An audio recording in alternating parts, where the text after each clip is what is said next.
आइए factors affecting evaporation पढ़ने के बाद हम लोग एक इम्पॉर्टेंट टर्म के बारे में पढ़ेंगे जो इवेपोरेशन से रिलेटेड है, कूलिंग कॉज्ड बाय इवेपोरेशन। जैसे बहुत सारे एग्जांपल्स आप देखते हैं जिसमें आप ये नहीं पता कर सकते हैं कि ये क्यों होता है, कैसे होता है। तो ये इवेपोरेशन के कारण कूलिंग का प्रभाव हम देखते हैं।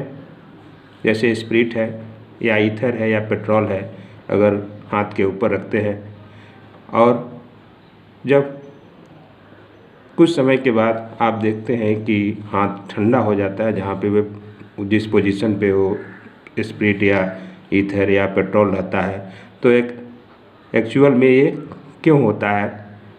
तो यह कूलिंग कॉज्ड बाय इवेपोरेशन के कारण ही ऐसा होता है। तो आइए डिटेल में हम पढ़ते हैं। The cooling caused by evaporation is based on the fact that when a liquid evaporates it takes the latent heat of vaporisation from the anything which it touches. यानी जब हम कोई चीज़ लिक्विड का इवेपोरेट होना जिसके कारण वह ठंडा हो जाता है, वह लेटेंट हीट ऑफ वेपोराइजेशन के कारण कोई भी सब्सटेंस होता है, जब हम उसको टच करते हैं तो बॉडी से latent heat of vaporisation extra heat वो लेता है और ले करके लिक्विड तुरंत इवेपोरेट हो जाता है, जिसके कारण वह जो सरफेस होता है वह सरफेस ठंडा महसूस होता है।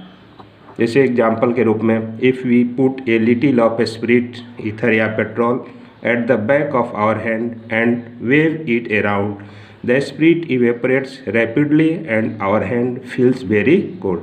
तो आप समझे होंगे कि जैसे ही हम अपने हाथ के ऊपर स्पिरिट के 2-4 बूंदे रखते हैं या ईथर के रखते हैं या पेट्रोल का रखते हैं और जो ही उसको हम चारों तरफ वेव करते हैं या हिलाते हैं तो वह तुरंत इवेपोरेट होता है और इवेपोरेट होने के बाद जो हमारा हाथ होता है वो ठंडा महसूस होने लगता है। इसका कारण यही है कि spirit requires latent heat of vaporisation from our hand. यानी जो स्पिरिट होता है वो हमारे हाथ से latent heat of vaporisation required करता है और हाथ पे जो हीट है वह हीट लॉस होने के कारण वह जगह ठंडा महसूस होने लगता है।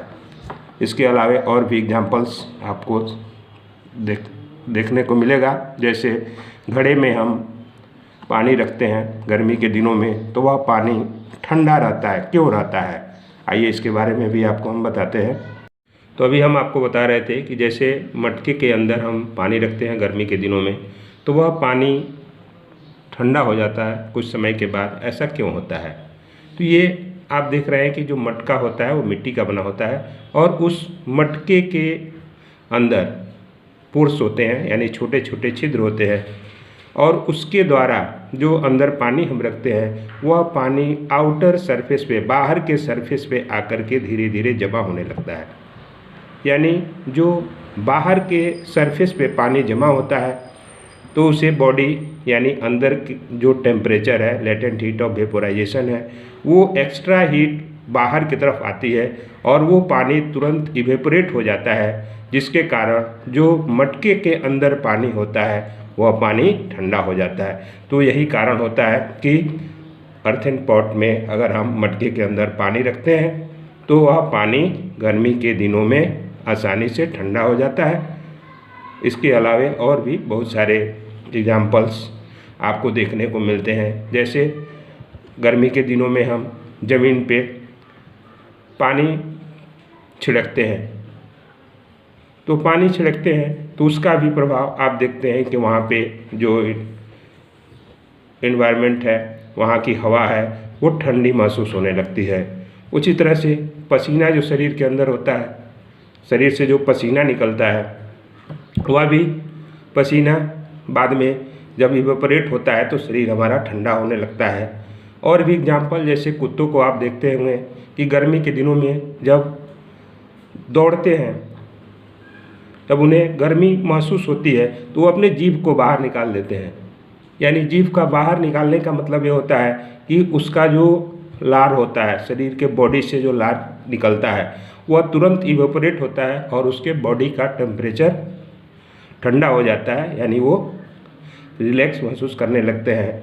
इस तरह से ये सारे एग्जाम्पल्स के द्वारा हम ये समझ सकते हैं कि किस तरह से इवेपोरेशन के कारण भी कूलिंग का प्रभाव हम किसी बॉडी में देखते हैं।